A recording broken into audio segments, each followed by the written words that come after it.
of politics, and of course, there's a lot happening around the country, especially with the three major political candidates running for president. And we're going to be talking with a member of the APC here in the studio, Moyo Gunlewe. Thanks for joining us today. Thanks for having me. We also have Ndikato, who's a spokesperson for the Obi Dati campaign, joining us from our Abuja studios. But before we get to her, thanks Ndikato for joining us. But let me start with you, Moyo. Thank you for having me. October 20 was a big one 2 years ago for a lot of Nigerians, and of course three days ago we did mark that. We saw what happened online on TV with people who tried to walk past the toll gates again. But I want to start this question with you because the words of your presidential candidate continues to bother a lot of people, where he pretty much blamed the victims and he said things like, what were they doing there at the time? Do you think that's the position he still holds to today? What's the APC stand, with the EndSARS movement and everything that happened on October 20th, 2020? Well, thank you for this question.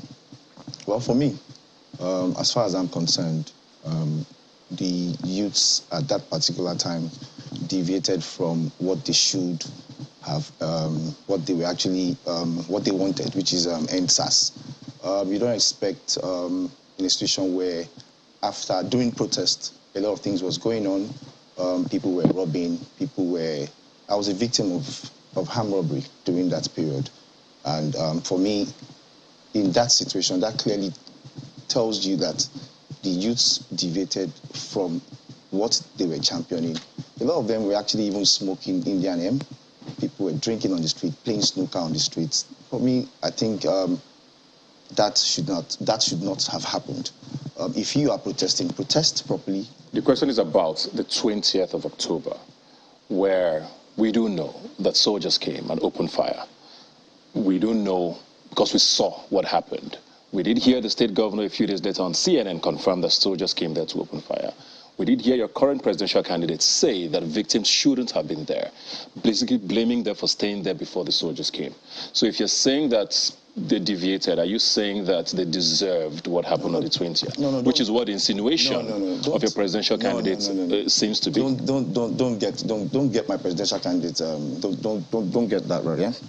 What he was saying basically was that the youth actually deviated from what they were there to do. Now, he's not saying that the military, what they did was right. Don't get it right. Don't mix it up, yeah?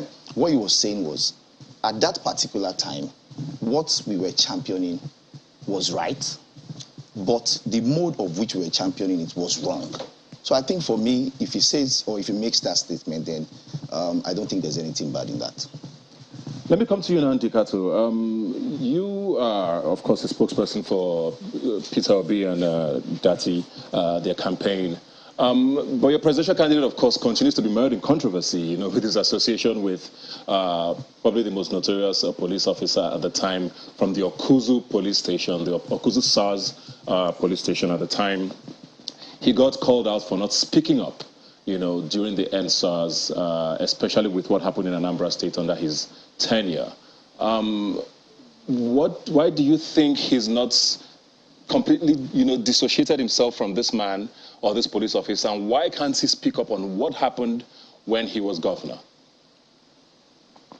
So he has spoken during the EndSARS protest. During the protest, of course, he released a statement like, well-meaning Nigerians saying that, look, they stand with the youth, this is a protest that is due, and all of that.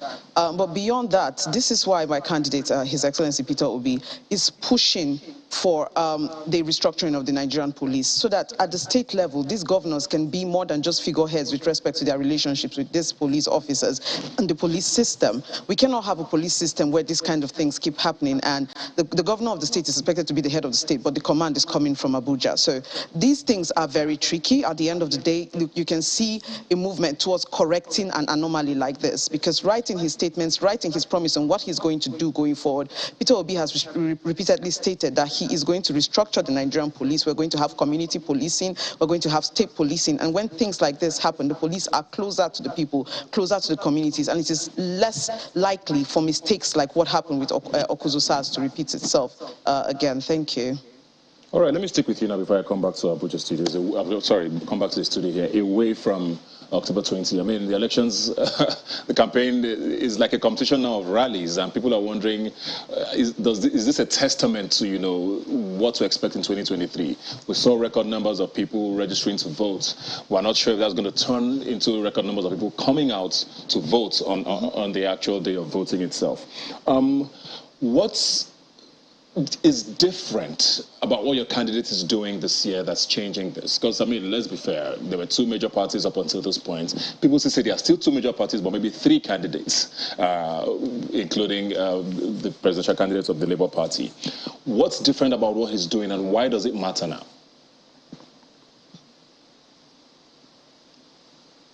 Number one is making the elections about the critical issues that matter. And number two, injecting empathy into the campaign, into the political system. I always say this, politics is a conduit to good governance. It's not just for the sake of it. It's not just a dirty game that we play because we want power.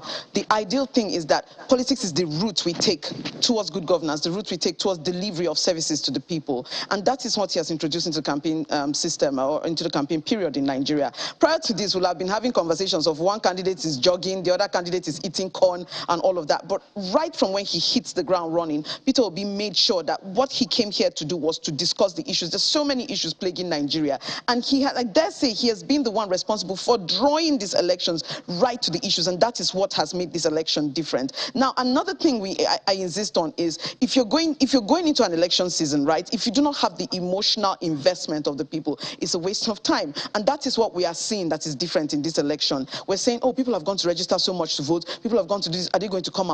There is emotional investment in this election, and emotional investment is going to take away voter apathy to a very, very high degree. Why is there emotional investment in this election? Because one candidate has made this election, number one, about the issues. What are these issues? Issues that are plaguing Nigerians, and there are so many. And has decided that, look, in this campaign season, we're going to bring everything, the economy, infrastructure, insecurity, education, you know, all of that, bring, and even region by region. I remember, you know, his conversation with the Northerners, telling them that, look, agric is the new gold, and we're going to ensure that you're going to be able to do your farming properly on a commercial scale, take care of the, you know, the whole route from farming all the way to exporting, take care of insecurity to make sure that you can get back on the farms. These are critical issues. If Peter Obi was not actively involved in these campaigns, the one time we would have probably heard from the presidential candidates would have been at the debates. If at all they would have showed up, perhaps they would have sent their deputies.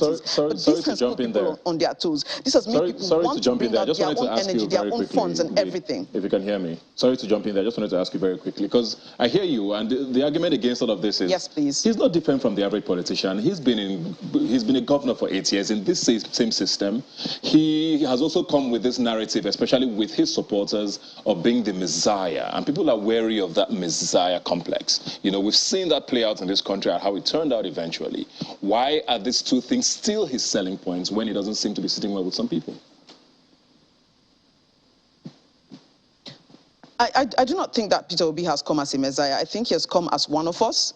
That is his selling point. He is very relatable. He behaves and acts like the average Nigerian. He's relatable. He talks to us. He has a messiah complex is one that feels that, oh, you're on a certain pedestal, you're not one with the people. But this man constantly engages the people on a one-on-one level. We feel this man talking to us. I feel like this is my brother running for president. I feel like this is my uncle running for president. Somebody that relates on the same level with the issues that are plaguing me and understands these issues. So I think it's very different. When you have a messiah complex, that person is placed on such a pedestal that, you know, accountability and all of that are out of the window. And no one more than Peter Obi himself has been clear about denouncing that messiah complex. When persons like Rino Douala and Aisha Yesufu criticized him, and people went on, you know, and were like, no, you can't criticize this man, we're supposed to win this. And he came on himself and said, look, you should be able to criticize me. When there were issues, when there were supposed controversies with the presidential campaign council list, what did he do? I take responsibility. Doyin Okupe also took responsibility. The party chairman took responsibility. This is not a messiah complex.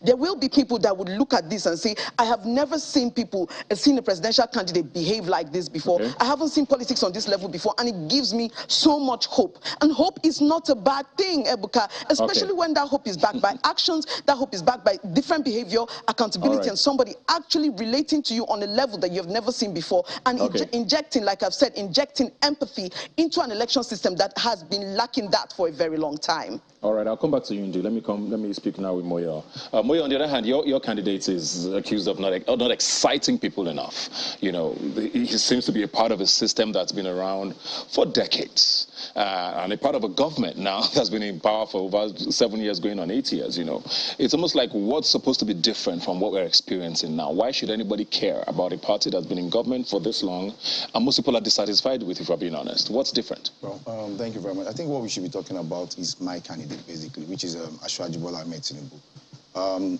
What did he do when he was governor of Lagos State? His experience in politics is also very important. This is a man that when he was governor in 1999, there were a lot of things. The health sector was touched. When he got into power, we just had only one ambulance in Lagos. He expanded that to about 100 to 150 ambulances within Lagos State, and also provided us with free eyeglasses. That's one. Two, on the infrastructural development of Lagos State, Awolowo Way was built, Ikoyi Road was also built, Ikotun Link Road was built. So many infrastructural developments which Asiwaju Bola Ahmed Tinubu did when he was governor.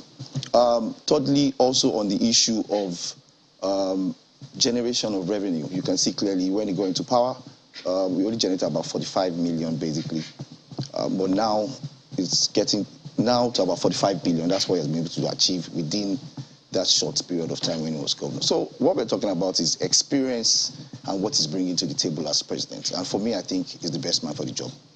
And I mean, I hear you say that, but it's hard to divorce him from a party where he's been this self-proclaimed, and of course, the party also proclaimed him leader of the party. So he's entrenched in the system. It's one thing to say, oh, he's this, but I mean, if he's a part of a party where he formed, and was an integral part of forming the APC, calls himself the leader of the party, the members of the party call him the leader. You can't divorce the person from the party, can you? Of course, he's not the president of the country. The president has enormous powers to do whatever he wants to do. Buhari, as president, has done his part, and Asiwaju is coming in to take over and also to renew the hope of Nigerians. For me, so do you agree that there's no hope now? I mean, do you just call the APC as doing a great job if you're trying to divorce the candidates from the president? Don't forget that before Buhari came into power, there was a lot of insecurity. I'm not saying it's all gone now, but it's better, at least to an extent. And Asiwaju is coming in. You can see his policy. If you go through the policy books, you can see what he has put in there. Is he ready to run on the record of the APC, you think? No. He's coming in as his own president. He's coming in as the president of Nigeria. It's a very simple question. I mean, if the APC has done well, would he be proud to run on their record? That's what I want. Of course he's running. Of course is he running on APC's federal record? Of course he's running on their record. He thinks it's good enough. The party is supporting him. The party supports the candidate, and you are not a candidate of yourself. So basically, of course, the party is with him, and I can tell you for free that we're going to win the election. What do you think of the other candidates? Because I hear you say you're going to win the election now, and it's very interesting. We'll see, we're going to go to Ndi very shortly, but we'll see what's happening around the country. Everybody seems to be holding rallies, like I said at the start, and everybody seems to be filling stadiums everywhere. So I'm wondering where all these people are coming from. What's giving you the confidence? Do you see the other two candidates as not good enough? They are wonderful candidates. You know, it's democracy, and for me, I'm enjoying what's going on. Atiku campaigning on the other side, Peter Obi campaigning, Asiwaju Bola Ahmed Tinubu is also campaigning. But the most important thing is there's a lot to elections, which I've contested twice under the People's Democratic Party before I moved to the APC. And Asiwaju gave me the opportunity to run. And presently, I'm the chairman of Koshofe local government. And that is what we are talking about. And for me, I can tell you that elections are more than social media. I'm a young person. I know how it is. I've campaigned vigorously. And it's more than that. So he knows how to win, is what you're saying, regardless of what it is. He will win the election. Ndikato, let me come to you. You hear that, I mean, and it's something we've heard a lot, you know, from people who are members of the APC and supporters of the APC saying, whatever the case is, the one thing the APC seems to know how to do is win elections. Labour Party, on the other hand, doesn't seem to, you know, have a track record of that. How do you respond to that? I mean, what we have is a people-led movement. The people have said repeatedly that they are running for president through Peter Obi. So the conversation about structures and all of that, I dare say that Labour Party and the young people and, you know, all the people invested in the Labour Party at the moment have made elections so much more difficult. The process of campaigning is so much more difficult for traditional parties, because places where they could go to and just have a flimsy crowd and, you know, people would overlook, now they have to pay extra, and this is something that Labour gets for free. And I'm wondering, like, when we keep saying that, oh, those are not, you know, these are not the voters, elections are not social media, and you look at these people using their own funds to come out, organizing by themselves. The candidate doesn't even have to show up to these places. His campaign committee has not done as much work as people who have done on ground, and you're seeing so much being led by Nigerians, and we're still denying and saying, oh, we can't see what's happening. This is a movement of the people. The people have decided. Every day when I go to the market, yesterday I was at the market, Garki Market in Abuja, and I still ask questions, and these people are like, look, somebody went as far as saying that, look, even food, like, she's not going to labor and cook food for somebody who's not going to vote the right way. It's something that has caught on so much. People are organizing. For many Nigerians, this is their first major foray into active politics. Majorly, they just show up and vote on that day. But right now, we see Nigerians organizing. It's a different way of politicking. I understand that people who are used to traditional politicking, traditional political parties, and traditional, you know, way of doing things in the way that it happens, and all of those structures and the monies that go down to water and oil, those structures, are not used to seeing things like this, are not used to seeing an organic movement like this, and they may have their doubts. But, Ebuka, these doubts have been cleared time and again. Building up to the campaigns, building up every single step of the way, there have been doubts. Oh, you cannot do this. And these people tell you, Labour Party supporters, Peter Obi supporters tell you, we can. And they go ahead and organize and do it. You can do it this way. They go ahead and organize and do it. And right now, these young people, these people who are actively involved in this campaign, young and old, have gone a step further. Look, we're going to take our platform. We're going to focus on the flooding in Nigeria, because we need to bring empathy to this. They're donating monies, bringing different things, going into canoes and going to these places like the candidate is doing. All of these things are happening, things that we have not seen before. We cannot continue to pretend that what we are seeing is normal, and that, oh, this normal thing has been happening before and there's nothing special in it. Of course, there's something special. There's a change, there's a seismic shift in the manner of politicking, in the manner in which people engage elections, and it's something that I'm really happy about. This shows that there won't be voter apathy. This shows that something is going to change in these elections, and Peter Obi is going to carry the day. I mean, it's easy to say there's a movement, and I think we all can see that. And yes, it is away from social media, because we've seen people walk the streets and all of that. But when you talk about money and you say, oh, they have the money to oil this, you know, the system, and they might have, or the other parties might have the money to oil the system. Money is extremely important in politics, regardless of who you are. So how is that supposed to work when you are saying, you know, you're fighting a money battle, but money doesn't matter? Is that what you're saying?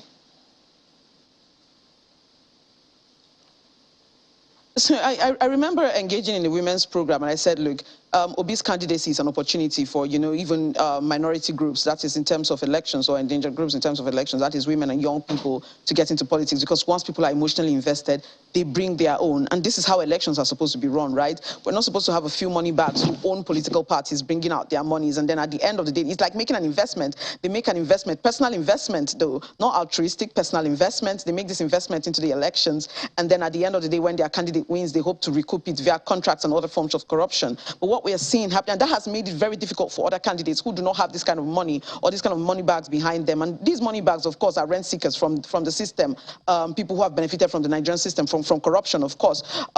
This has gone round and round. It's been a very vicious cycle. And now we have people understanding that, look, if we have people invested in my campaign, invested in my elections, they will bring out funds by themselves. They will contribute. They will look for how to bring this. And this is the kind of election we're looking for, where people volunteer their time, their energy, their effort. I have people from several parts of the world asking, and so at some point you even have to tell them, you can't donate to the major campaign itself. And like, what can I do? Anywhere I am, I want to see a change in Nigeria. I want to bring my own funds. Young people with next to no money are saying, look, I'll volunteer my time and energy. This is where the money goes into. That in other political parties, you have to pay for this.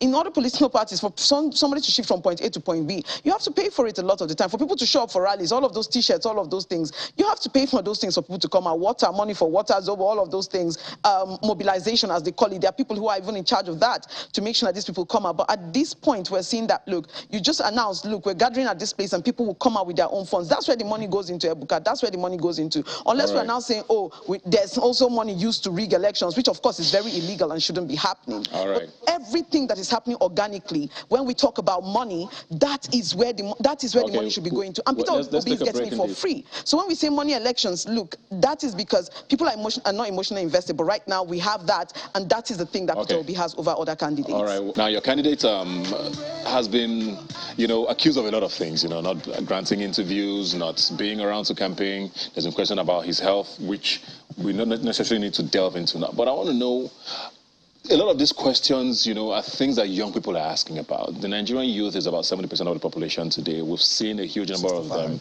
65%. 80% of them who have registered to vote this year. What's the plan to energize that demographic, which seems, at least on the face of it, to be tilting to a different way? How does the APC plan and the candidate plan to, get young people in their corner? There's a lot of young people in their corner working for Asiwaju Bola Ahmed Tinubu, and that was demonstrated yesterday. Clearly, there was a walk for Asiwaju Bola Ahmed Tinubu, and we had thousands of people there. They are all young people, and I can tell you that we now have seen something different in Asiwaju Bola Ahmed Tinubu. If you get closer to him, have a one-on-one talk with him, then you definitely change your mind about him. Asiwaju Bola Ahmed Tinubu is a different man entirely, and this is someone that if you go to his house around 2 a.m., you're going to see him awake, you speak to him, he addresses you, you have a one-on-one talk with him. But not everybody can go to his house. So how do we know this thing? You can't go to his house. If I live in Onitsha, I'm not going to enter a car to come and go to his house. So my point is, how do we know? How do we see? Because the impression, like I said, is questions about his health and questions about the fact that he doesn't grant interviews yet. Maybe he will, but I mean, those are the things that Nigerians would like to see, and it doesn't seem to be happening. Ebuka, let's be serious here now. From the age of 40 upwards, you have one sickness or the other. So don't judge that with whether Asiwaju is ill or not. For me, the most important thing is, what does he have to offer? What's his experience? And for the youths of the country, I can tell you for free that we are going to vote for Asiwaju Bola Ahmed Tinubu in the next election. And as I said clearly before now, yesterday's work proved that Asiwaju Bola Ahmed Tinubu is on ground. The youths are with him 100%. And if there's any doubt, let other candidates, they have children, let them go and do their own work anywhere they can. Atiku is from Adamawa. He should send his son to go and do a walk in Adamawa. Obi is from Anambra. Let him go and try the walk there. Sheyi Tinubu had a walk in Lagos yesterday, and you could see the massive turnout. We are fully in support of Asiwaju Bola Ahmed Tinubu, and I can tell you for free, we're going to defeat other candidates. Trust me on this. On the other hand, your candidate is accused of, I don't know if overexposure is the word, because it looks like, the more interviews he grants, the more he gets statistics wrong or numbers wrong and all of that, He's suddenly been tagged as the guy who drops numbers and data that's usually verified and seen as wrong. And the question is there a team behind him who, is helping fix this? Because it doesn't look very good for him, does it?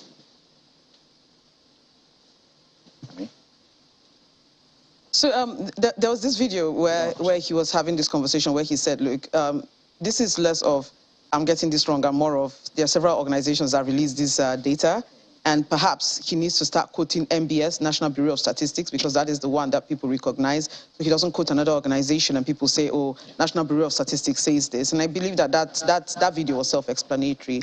It's even I, who seems to be quite verbose when I'm on TV, I realize that, look, the standard that Peter Obi has set is very, very difficult to follow and to keep up with. This man pulls these things off the top of his head. We can't see the most engaging the presidential candidate Nigeria has had in a long time, in fact, ever, and start, oh, okay, today he didn't add one extra zero to the numbers that he should have added. The truth is, if you look at the conversations that he's trying to have, the conversations are true. These things are true. So, again, there might be,